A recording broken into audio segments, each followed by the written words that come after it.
Boa noite, irmãos. Como é bom estarmos aqui reunidos na casa do Senhor. E com muita gratidão, agradecer a Deus, por estarmos aqui com vida.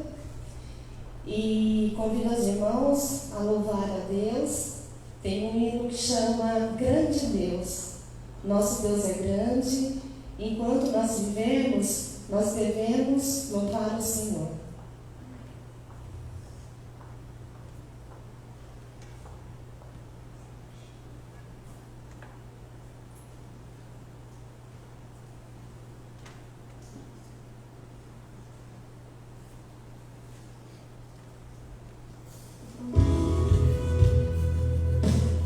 Vamos cantar com todo entusiasmo.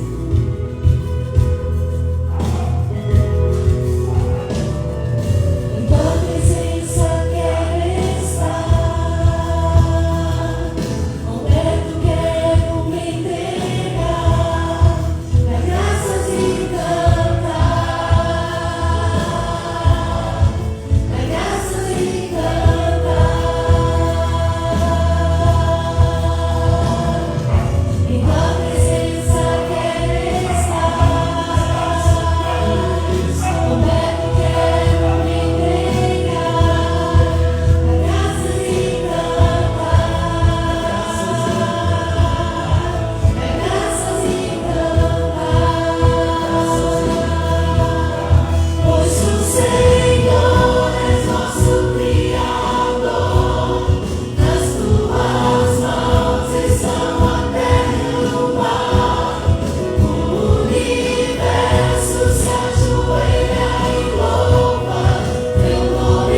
Boa noite, irmãos. Agora, aqueles que puderem, nós vamos pedir para que ajoelhassem, né? Para falarmos com Deus. E aqueles que estão em casa também que possam curvar a sua fronte. Querido bom Pai, que habita nas alturas dos céus, somos gratos, Senhor, por todas as bênçãos que nos concede, pela vida e pelo Teu Espírito Santo ter tocado em cada coração aqui, Senhor.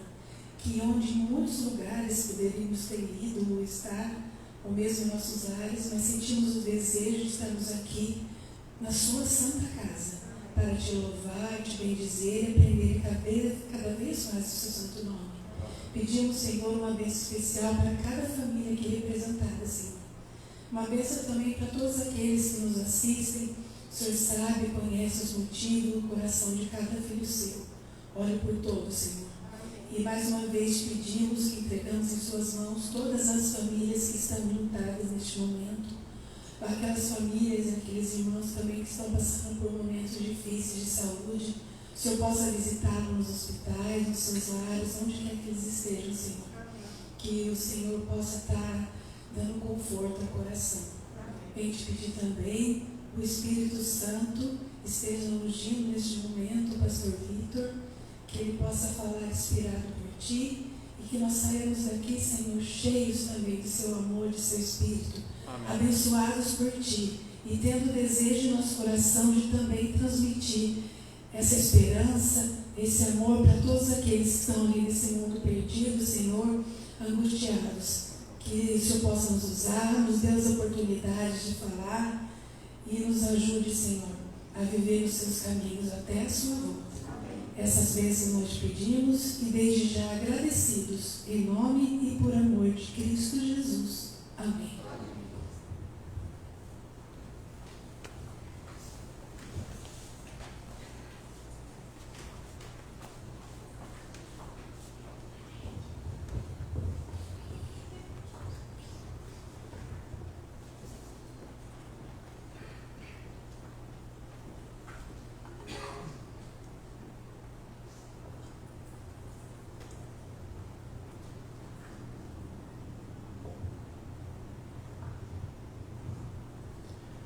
Boa noite a todos.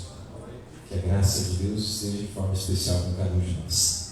Obrigado por você ter vindo mais uma vez à casa do Senhor nesta noite para juntos podermos estudar a palavra de Deus. Obrigado por você que nos acompanha também através da live do Facebook da Igreja Central de Mogi. Seja bem-vindo onde quer que você estiver, aonde quer que você esteja, da maneira como você está. Se você está tendo a oportunidade de acessar essa live, essa transmissão de culto, que você também seja ricamente abençoado por Deus. E nós que estamos aqui, esperamos todos em Cristo, que através do estudo da palavra de Deus, neste encontro mais uma vez, tenhamos também o privilégio de nos aproximar do Senhor e nos prepararmos para essa semana que já está em seu início. Nós vamos dar nesta noite sequência aos estudos que temos realizado referente à matéria do Isto Cremos. Você que tem nos acompanhado, essa é a terceira noite que estamos já tocando em alguns temas específicos sobre as crenças fundamentais da Igreja Adventista do Sétimo Dia, ok? Cada uma das crenças fundamentais, e é bom você saber disso, estão fundamentadas literalmente no texto bíblico. Então, todas as verdades ensinadas e apresentadas pela Igreja têm seu fundamento na palavra de Deus. Isso nos dá a certeza de que, independente daquilo que estivermos estudando, estamos sempre sendo dirigidos e orientados à compreensão da pura palavra do Senhor. Essa é o grande fundamento e a certeza e a segurança que nós temos. Nós já falamos aqui um pouco sobre a Trindade, falamos também sobre a natureza do homem, quem é o homem, como ele foi formado, e hoje nós vamos falar sobre um outro tema, também de grande relevância e importância para a nossa vida espiritual. Eu peço que seja colocado aqui na tela, por gentileza. Nós vamos falar sobre a doutrina da salvação, ou a soteriologia bíblica, e dentro desta, em específico, falaremos sobre o grande conflito. A nossa ideia é que você saia daqui nesta noite tendo uma compreensão mais ampla e, ao mesmo tempo, mais limpa, cristalina, sobre essa circunstância, essa realidade a qual eu e você estamos, de fato, literalmente inseridos, fazemos parte dela e oramos e esperamos em Deus para que, o quanto antes, pela sua misericórdia e graça, Ele venha nos retirar dessa condição e nos dar de novo plenitude na eternidade também. A grande temática bíblica, eu costumo dizer para vocês, já disse em outros momentos, a Bíblia é um compêndio, é um conjunto de micro-histórias dentro de uma macro-história. A macro-história bíblica é o grande conflito. a moldura da história humana é o grande conflito. E nós estamos inseridos nele com as nossas peculiaridades, com as nossas individualidades, com a nossa vida de forma pessoal, única e singular. Nós, em outras palavras, somos parte ou uma parte desse grande evento chamado grande conflito. E dentro deste, como nós aqui já colocamos, existe o plano redentivo de Deus. Aquilo que Deus providenciou antes da criação do mundo, a fim de que, se porventura eu e você viéssemos estar inseridos na condição de pecado, tivéssemos, por outro lado, também a oportunidade de perdão, graça e salvação. Ok? Esse é o tema. Nessa noite, então, e antes de abrirmos a Bíblia, eu quero fazer com você mais uma breve oração. Então, você que está em casa e você que nos acompanha aqui presencialmente, feche seus olhos e vamos orar. Eterno Deus e Pai, nessa noite nós vamos abrir a Tua palavra. E assim como aqui já foi cantado e aqui também já foi pedido em oração, nós queremos ouvir a Tua voz. Nós queremos, Senhor Deus, entender o contexto em que estamos vivendo, o momento em que nos envolve e principalmente o que de fato está acontecendo ao nosso redor e qual é a nossa participação em tudo isso. Como o Senhor tem inclinado seus olhos à humanidade, tem dirigido seus ouvidos a ouvir a nossa voz e principalmente tem agido no tempo e fora do tempo, a fim de que seus filhos fiéis possam ter graça e misericórdia no tempo presente e no futuro bem breve, a oportunidade de retornar à eternidade contigo.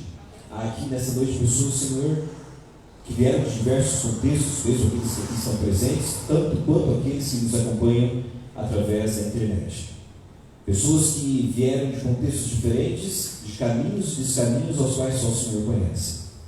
Como dizia alguns, o coração do homem é terreno que ninguém conhece. Por isso, é nesse local que travamos muitas vezes as nossas mais duras batalhas.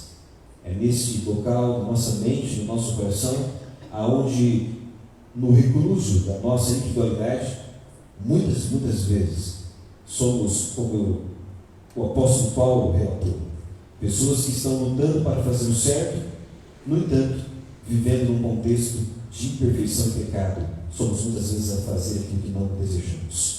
Nós queremos entender todo esse contexto, queremos compreender essa realidade, mas sobretudo pedimos que, segundo a Tua vontade, o Senhor perdoe os nossos pecados. Perdoa-nos em nome de Cristo, lava-nos por meio do sangue do Cordeiro e nos concede ser batizados por Teu Santo Espírito, de forma que Cristo Jesus esteja em nós e nós em Cristo. Agora, perdoados em nome de Cristo Jesus, oramos para que desate todos os nós, desobstrua a nossa mente, os nossos ouvidos, para que possamos ouvir unicamente a voz do Espírito Santo de Deus através da Tua palavra. Concede-nos a Tua misericórdia, ouça a nossa oração e abençoa todos os Teus filhos, é o que te pedimos por Jesus. Amém. Muito bem, há uma história, uma ilustração que diz o seguinte, que havia dois homens, ou melhor dizendo, havia um homem, e esse teve dois filhos. Um dos filhos desse primeiro senhor, ele se tornou um grande empresário, uma pessoa extremamente bem sucedida. Ele foi para a escola, depois para a universidade, e na universidade ele cursou um dos melhores cursos que havia na área de finanças e se tornou um grande homem de negócios, de modo tal que ele acumulou riquezas, e essa riqueza e essa proeminência chamou a atenção das pessoas. No entanto, o outro filho, irmão dele, se tornou um homem extremamente perigoso, envolvido com crime, drogas, sequestro, morte, roubos. Uma pessoa que não somente estava no meio da criminalidade, mas sobretudo, ele também se utilizava dela para obter recursos, de modo tal que no final, ou num determinado momento da sua vida, ele foi preso. Um grande empresário, o outro, um grande criminoso. Num determinado momento da história, um jornalista quis entender melhor a realidade de ambos os irmãos. E diz a história que esse jornalista foi então à cadeia, foi então ao presídio e solicitou uma entrevista com aquele irmão criminoso que agora está detido. O fato é que ele foi até lá, a entrevista foi concedida e eles então conversaram por algum tempo, e entre as perguntas que o jornalista dirigiu àquele homem, a pergunta mais importante foi a seguinte: eu quero entender como você se tornou aquilo que você é hoje. O homem se deteve por alguns minutos, pensou um pouco e respondeu: com o pai que eu tive, o que você esperava que eu fosse? Essa foi a resposta. O jornalista então termina a entrevista e agora agenda uma entrevista com o outro irmão, o empresário bem-sucedido. E em meio às atividades, perguntas que ali foram feitas, a pergunta mais específica foi: como o Senhor se tornou aquilo que o Senhor é hoje? O homem também se deteve por alguns minutos, abaixou a cabeça de forma pensativa, levantou os olhos e respondeu: com o pai que eu tive, que tipo de homem você esperava que eu fosse?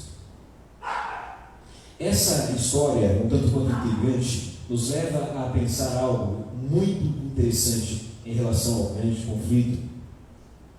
Independente de como você vê Deus, o Pai Todo-Poderoso, Criador e mantenedor de todas as coisas, no fim de tudo, a maneira como você se relaciona com Ele e a forma como você o vê determinará fatalmente a escolha que você fará e que representará o final da sua vida, o resultado da sua vida. Consegue entender?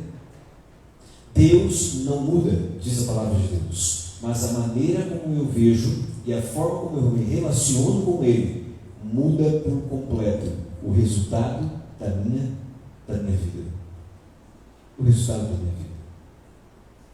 Ao mesmo tempo, essa história me faz entender o seguinte: por que eu colocarei os resultados maléficos, as más escolhas, os infortúnios da minha vida?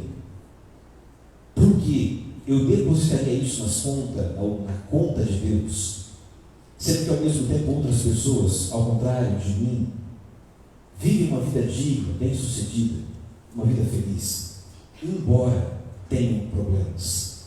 Isso me leva a pensar que, na verdade, o problema não está em Deus, mas sim na maneira como eu me relaciono com Ele, ou na maneira como eu não me relaciono com Ele. Consegue entender? Essa é a grande questão. Portanto, abra sua Bíblia, por gentileza. Nós vamos ao Novo Testamento. Eu peço que passe a próxima tela. Vá comigo ao Novo Testamento. Abra sua Bíblia na carta escrita à igreja em Romanos. Eu convido você a ler aquilo que está no capítulo de número 5, o verso de número 12. Romanos, capítulo 5, verso de número 12. Enquanto você encontra o texto, eu leio aqui a introdução. As Escrituras retratam uma batalha cósmica entre o bem e o mal, entre Deus e Satanás. Se compreendermos esta controvérsia, na qual se acha envolvido o universo inteiro, compreenderemos a pergunta: por que veio Jesus a este planeta? Por que Jesus veio até aqui? Por que Ele viveu entre nós? Qual era a finalidade? Qual era o objetivo? Agora, com sua Bíblia aberta, Romanos capítulo 5, nós vamos ao verso de número 12, e a palavra de Deus aqui nos diz, na minha versão eu leio da seguinte forma: portanto, diz o texto, assim como por um só homem entrou, diz o texto, o pecado no mundo, e pelo pecado a morte, assim também a morte passou a todos os homens. Por quê? Porque todos pecaram. Todos pecaram. Certa vez eu estava conversando, na verdade estava estudando a Bíblia com uma juvenil, uma desbravadora, e ela estava se preparando para o batismo, e quando nós chegamos sobre o assunto do grande conflito, ela me perguntou o seguinte: bom, eu já entendi que o mundo em que vivemos é um mundo de pecado, mas a pergunta é a seguinte: por que eu estou envolvido nesse problema? Eu não pedi para estar aqui. Eu não pedi para nascer aqui. nem tampouco pedir para nascer num contexto de pecado. Qual é o problema? O problema está aqui. Você já parou para pensar no pecado, na realidade do que é o pecado? Eu recomendo vocês a lerem um livro muito interessante de Ellen Goldwhite. Está dentro do compêndio dos livros do Espírito de Profecia. O título é Mente, Caráter e Personalidade. Se você tem alguma dúvida em relação à maneira como nós, seres humanos, temos a capacidade inerente de transmitirmos às futuras gerações elementos do nosso caráter, da nossa constituição, da nossa realidade, isso para você expandir um pouco mais a sua compreensão em relação ao pecado. Se naturalmente, geneticamente, o homem é capaz de transmitir a seus filhos características de pensamento, padrões de comportamento, imagine se nós não transmitiríamos para as futuras gerações a essência do pecado. Já parou para pensar nisso? Às vezes eu fico pensando nessa triste realidade. Triste realidade. Do mesmo modo que aquela garotinha outrora perguntou por que, nós conseguimos fatalmente explicar por que hoje crianças nascem com propensão a efizema pulmonar. Por que crianças nascem com reflexos e, ao mesmo tempo, sintomas de dependência química, dependência de álcool? Por que filhos de pais alcoólatras muitas vezes se tornam alcoólatras? Já parou para pensar nisso? Isso não vem por acaso. Isso é inerente da nossa realidade como seres humanos. Por isso o texto bíblico vem e nos diz o seguinte: assim como por um só homem o pecado entrou no mundo, todos foram afetados pelo pecado. Todos. Por isso que não há como você e eu vivermos a realidade desse mundo sem compreendermos o contexto que estamos vivendo. Não tem como. Se você vai ao Novo Testamento, as cartas de Paulo, você encontra Paulo se confrontando com a realidade de que aquilo que ele quer fazer, ele não consegue. Mas aquilo que ele não quer fazer, flui naturalmente. Flui. Por quê? Porque estamos dentro de um contexto de grande conflito. Uma disputa cósmica entre o bem e o mal. É assim que funciona. Você pode ignorar essa realidade, você pode não compreendê-la completamente, mas você faz parte dela. Você faz parte dela. Então, qual é a melhor sugestão? Compreendê-la, para que por meio do poder de Deus você possa vencê-la. Consegue entender? Vá comigo ao livro do Início, a fim de compreendermos o que está ocorrendo. De fato, você precisa ir ao início da história. Então, abra a sua Bíblia no livro de Gênesis. Livro de Gênesis,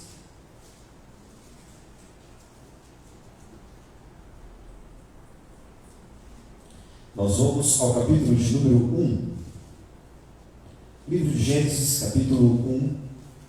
Nós vamos ler alguns textos muito conhecidos por vocês, e a intenção é que compreendê-los, nós possamos ter uma noção melhor do contexto que estamos vivendo. Então, Gênesis capítulo de número 1, verso 26 em diante. Na minha versão, a palavra de Deus diz assim: também disse Deus, o quê? Façamos o homem à nossa imagem e conforme a nossa semelhança, diz o texto. Tenha ele domínio sobre os peixes do mar, sobre as aves do céu, sobre os animais domésticos, sobre toda a terra e sobre todos os répteis que rastejam sobre a terra. Verso 27 agora. Criou Deus o homem à sua imagem. A imagem de Deus o criou. Homem e mulher os criou. E Deus os abençoou e lhes disse: sede fecundos, multiplicai-vos, enchei a terra e sujeitai-a, dominai sobre os peixes do mar, sobre as aves do céu, e sobre todo animal que rasteja sobre a terra. Esse é o texto. No princípio de todas as coisas, você entende a criação. Você encontra um momento descrito em que Deus cria o homem à sua imagem e à sua semelhança. Nós já falamos aqui em outros momentos que a característica relacionada à semelhança é uma característica de representação. Você e eu, seres humanos, homem e mulher, fomos aqui colocados como representantes de Deus, a fim de dominar sobre a criação, a fim de exercer o poder, o domínio de Deus enquanto aqui estamos presentes. Mas a palavra de Deus diz que foi criado à imagem do Criador. E essa imagem também leva características do seu próprio caráter. Você foi criado com características dos atributos comunicáveis de Deus. Já falamos aqui um pouco sobre isso. Assim como Deus é amor, Ele nos ama e nos concede o atributo do amor. Assim como Ele é criador, Ele não nos deu o poder de criar, mas de reproduzir a criação que Ele fez. Atributos comunicáveis. Ele nos outorgou isso, Ele nos deu. Muito bem, nesse contexto, homem e mulher eram perfeitos. O seu caráter era a imagem do caráter de Deus. E essa imagem, essa relação que ambos mantinham, dava ao homem a possibilidade não só de permanecer na unidade com Deus, mas sobretudo de exercer o seu poder de escolha,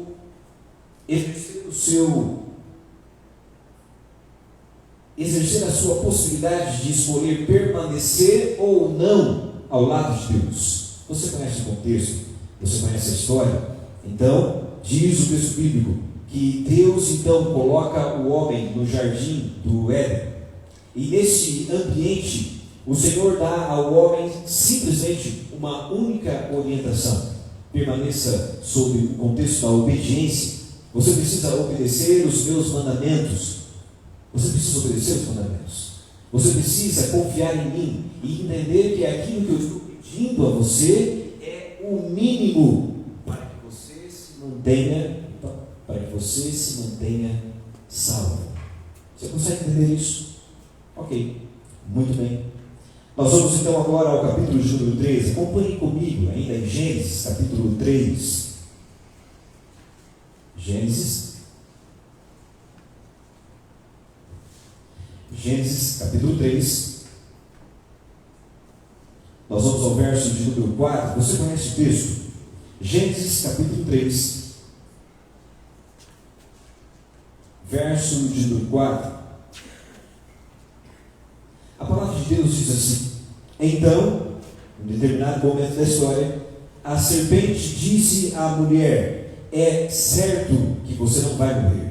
Deus havia dito ao homem que, se porventura ele o desobedecesse, o homem seria levado agora a entrar num contexto aonde este entraria num processo de morte. O homem morreria.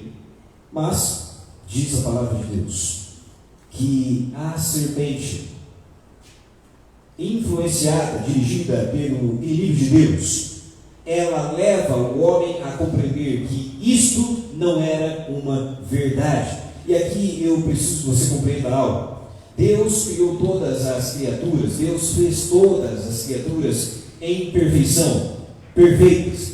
Mas na mente de uma das suas criaturas, você conhece o contexto, Lúcifer, o querubim cobridor, aquele que era o quarto na hierarquia do céu, este um dia, de forma inexplicável, pensou que porventura a vontade de Deus poderia ser arbitrária, que a vontade de Deus poderia ser aperfeiçoada, que a sua lei era pesada demais para ser cumprida. Então, quando Deus pedia para que fosse feito A, Lúcifer entendeu que, de fato, a fim de obter a felicidade real, eles poderiam viver fazendo o B. Se você hoje, de fato, me perguntar: Vitor, como um ser perfeito? Como um ser perfeito? permitiu que em sua mente surgisse, porventura, o desejo de ser igual a Deus, mais do que isso, denegrir a imagem de seu Criador. Eu vou dizer para você de forma muito direta e simples: eu não sei. Não sei. O fato é que um ser perfeito, num determinado momento, permitiu ser maculado pelo desejo de ser o que ele não poderia ser.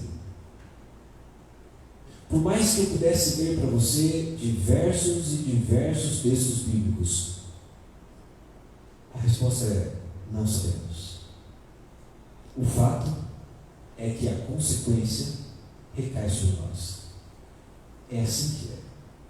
De tal feito, Satanás um dia se aproxima do casal então perfeito e oferece a eles a oportunidade de serem eles como Deus. E frente a essa realidade, diz o texto, no verso de número 6 do capítulo 3, vendo a mulher que a árvore era boa para se comer, agradável aos olhos, e árvore desejável para dar entendimento, tomou-lhe do fruto e comeu.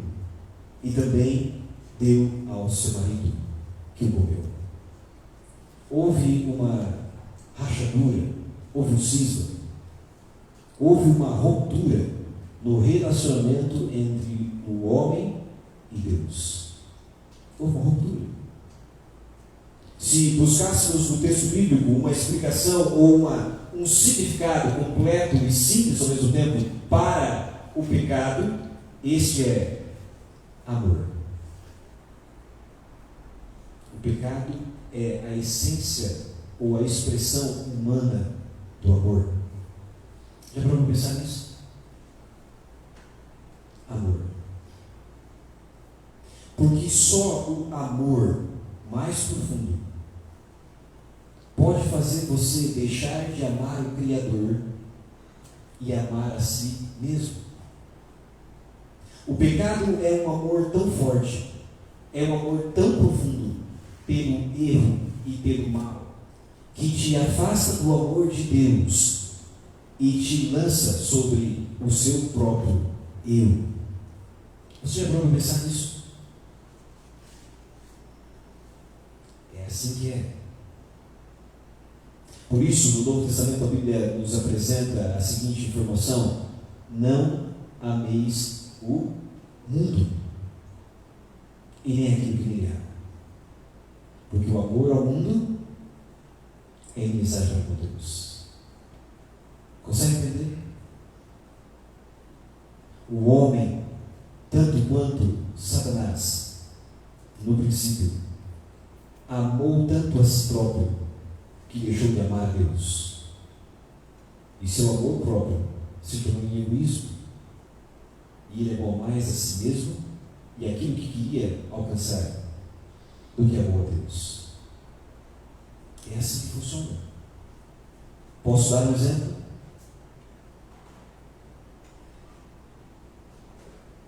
O que leva um homem a deixar o amor e o relacionamento com o seu marido, o amor de sua esposa, de sua mulher, e se envolver com outra pessoa? Você pode dizer, é um pecado, e eu concordo com você, mas ele está materializado em amor. O amor do erro. Só o amor absoluto que domina a mente humana pecaminosa pode nos afastar do amor de Deus. Só ele.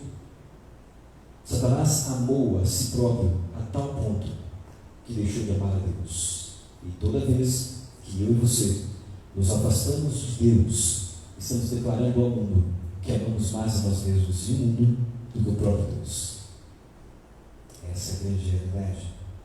Eva entendeu que a ruptura, o pecado, o afastamento de Deus levaria elas como Deus.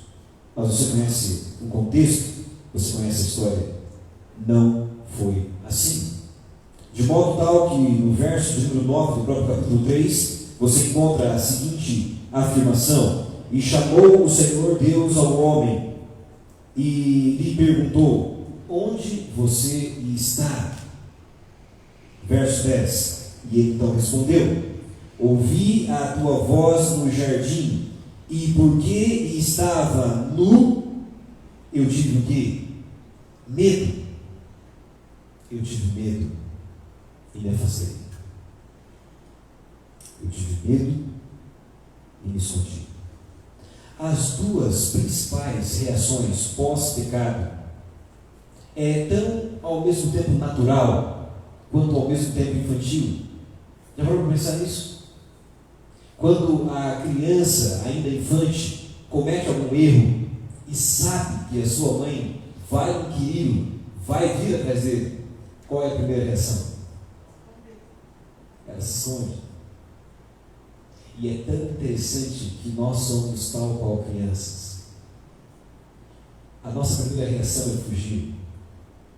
Mas sabe quando as crianças tentam se esconder do pai e da mãe, fechando os seus próprios olhos? Elas acham que estão se escondendo, mas elas estão ali. O fato da criança fechar os olhos, na mente dela, parece que ela está escondida do mundo.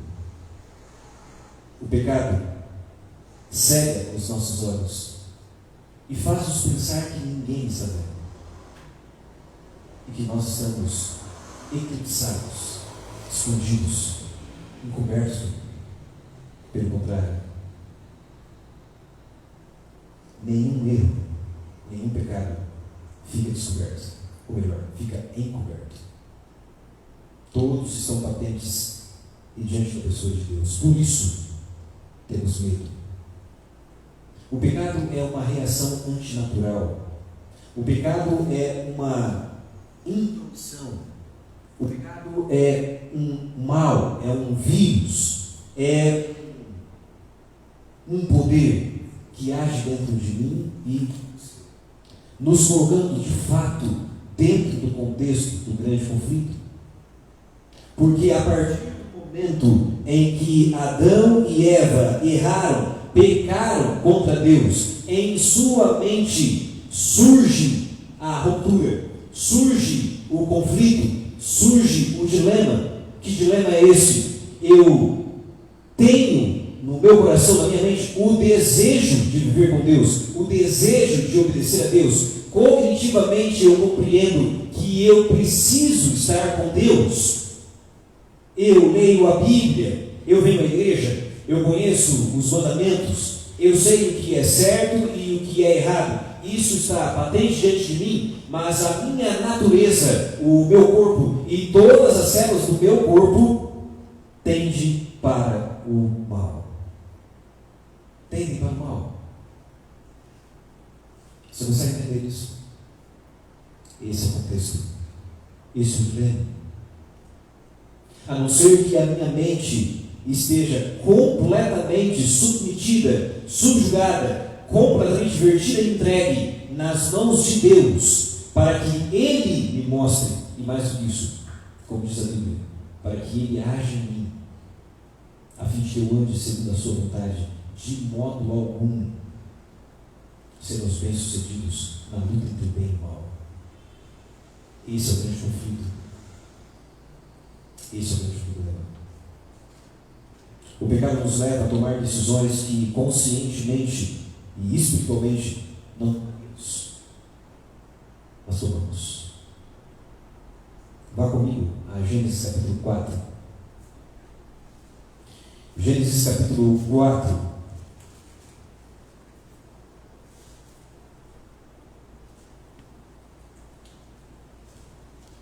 Eu quero ler com você aquilo que está descrito a partir do verso de número 6. Gênesis, capítulo 4, verso de número 6.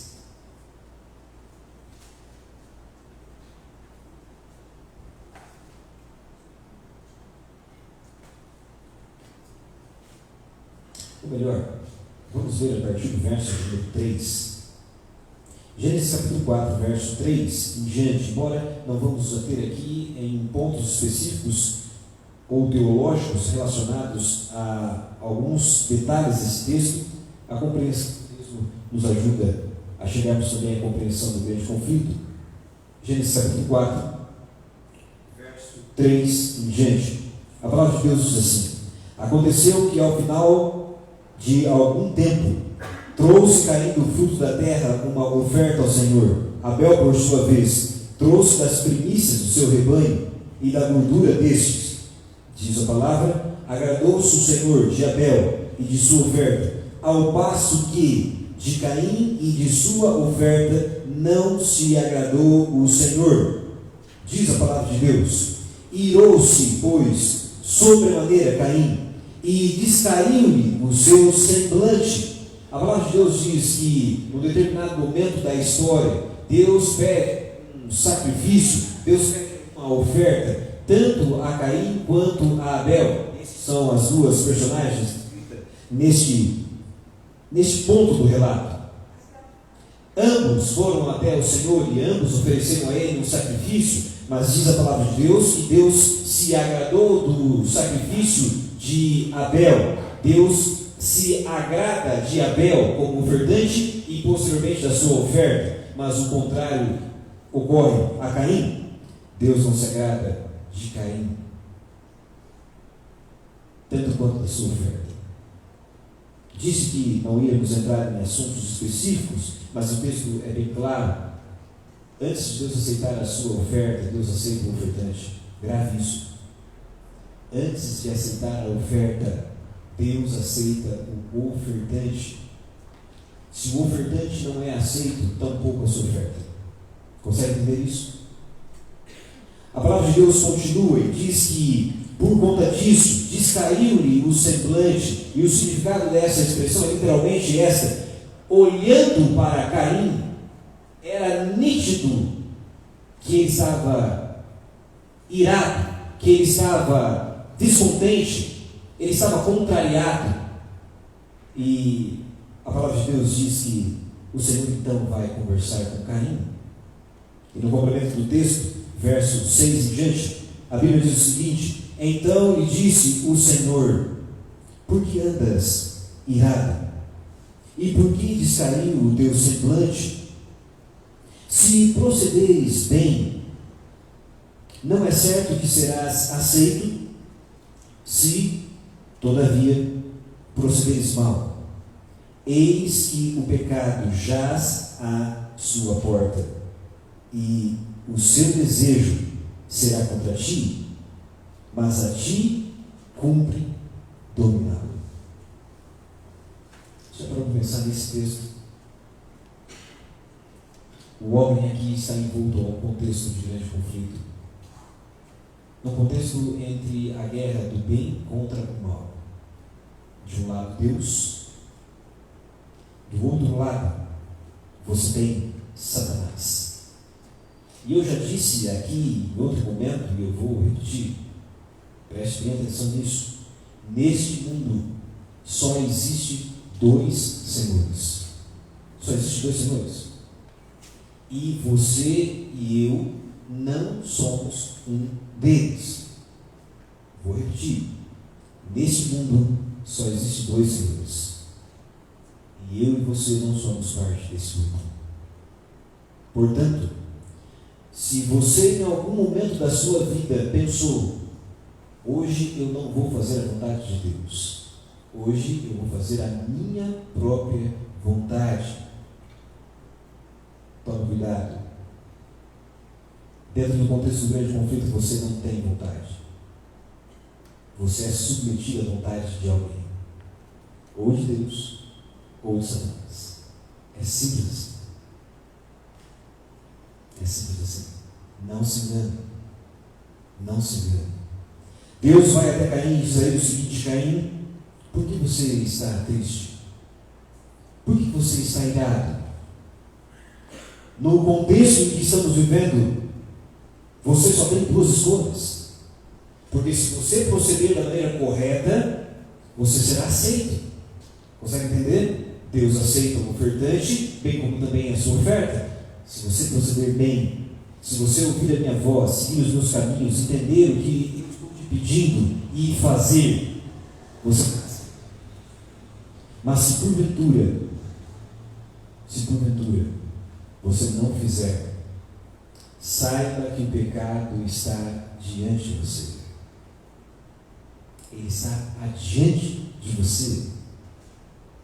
Lembra quando no Novo Testamento a Bíblia diz que o pecado, o Satanás, é como um leão que anda ao nosso derredor, procurando uma oportunidade de nos envolver? É literalmente isso.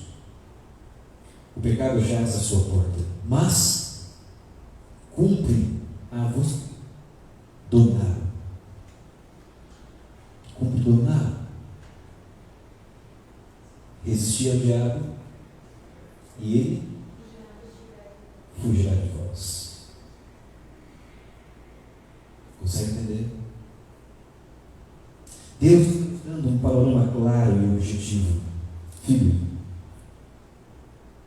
a gente busca dois caminhos e uma só escolha. Quais caminhos são esses? Entender que você está dentro de um grande conflito, mas que eu, o Senhor, estou diante de você. Eu estou aqui para te dar a oportunidade, para te estender a mão, para te conceder poder, para iluminar a sua mente, para falar ao seu ouvido e indicar o caminho. Você precisa ouvir. Você precisa entender. Mais do que isso, você precisa crer. Porque se assim o fizer, você será aceito. Independente de quais sejam as suas dúvidas, independente de quais sejam os problemas que você está enfrentando hoje, independente de qual seja a realidade da sua vida pessoal, familiar, espiritual, não importa. Se você puder crer, eu posso salvar. Mas, bem, você precisa resistir ao mal. Você precisa resistir ao mal. Porque se você resistir, ele fugirá de vós. Não é porque você tem poder para vencer o inimigo. Pelo contrário, é porque você está ao lado de Deus. Só existe uma forma de eu e você, entendendo agora que estamos dentro de um contexto de grande conflito, só existe uma maneira de você vencer o pecado. Só uma. Não se engane. Submissão completa a Deus. Submissão completa a Deus. De qualquer outra maneira, você certamente será vencido. Certamente. Essa é a grande questão. Quando você vai a Romanos, no capítulo de número 5, no verso de número 1, e também no verso de número 9, a palavra de Deus diz assim: justificados, pois, mediante a fé, temos paz com Deus, por meio de nosso Senhor Jesus Cristo. Se por um só homem o pecado entrou no mundo, por um só homem também tivemos nós acesso ao perdão, à misericórdia e à justificação. E mediante este homem, Jesus Cristo, temos nós hoje paz com Deus. Paz em meio à luta, paz em meio à guerra, paz e descanso em meio à batalha do dia a dia, paz em meio às quedas e os levantes, as vitórias e as derrotas. Vivendo aqui nesse mundo ainda cairemos muitas vezes, infelizmente. Mas isso não nos tira o direito de vencermos com Cristo Jesus. Que Deus abençoe você. E sendo ciente do momento e da realidade que estamos vivendo, que você tome a melhor decisão possível, que é se colocar ao lado de Deus. Permitir que Ele faça em nós, por nós, o que não podemos fazer. E assim resistirmos ao pecado. E pelo poder de Deus, reprimimos o inimigo. Eu quero convidar você a se colocar em pé. Nós vamos cantar um hino para finalizarmos. Você que está em casa, acompanhe conosco.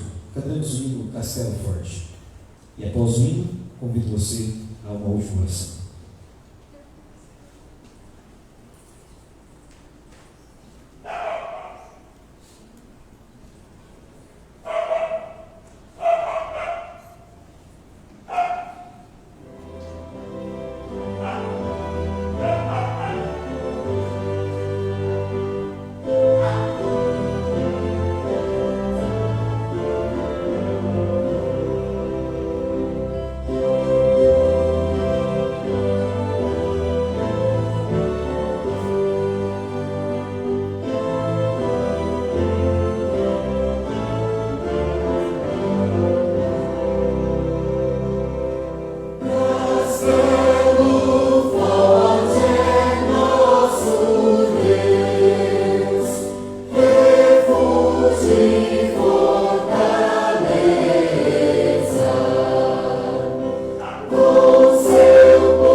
de que o Senhor, embora estejamos todos nós envoltos em ambiente de grande conflito, o Senhor não nos deixou desamparados, o Senhor não nos deixou só.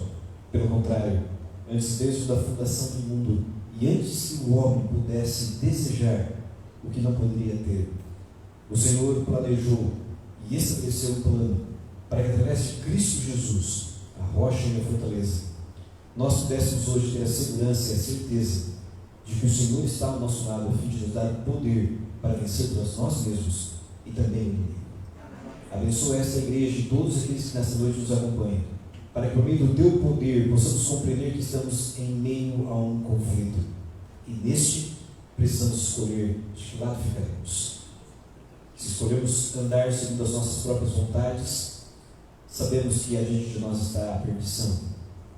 Mas se porventura lançarmos a nossa fé irrestrita em tuas mãos, crendo no sangue do Cordeiro e no poder que ele tem para nos salvar e, sobretudo, nos conceder a vitória, certamente estaremos contigo nas alturas dos céus. Amém. Por isso, dá-nos nessa semana uma semana de vitória. Em meio aos problemas e às dificuldades que este mundo nos impõe, nos dê a certeza de que, mesmo que venhamos a cair, o Senhor estará com suas mãos estendidas para que, mediante a fé, sejamos levantados e colocados em pé. Amém. Dá-nos a tua graça, perdoa nossos pecados, é o que nós pedimos, em nome de Jesus. Amém. Uma ótima semana para todos, que Deus os abençoe.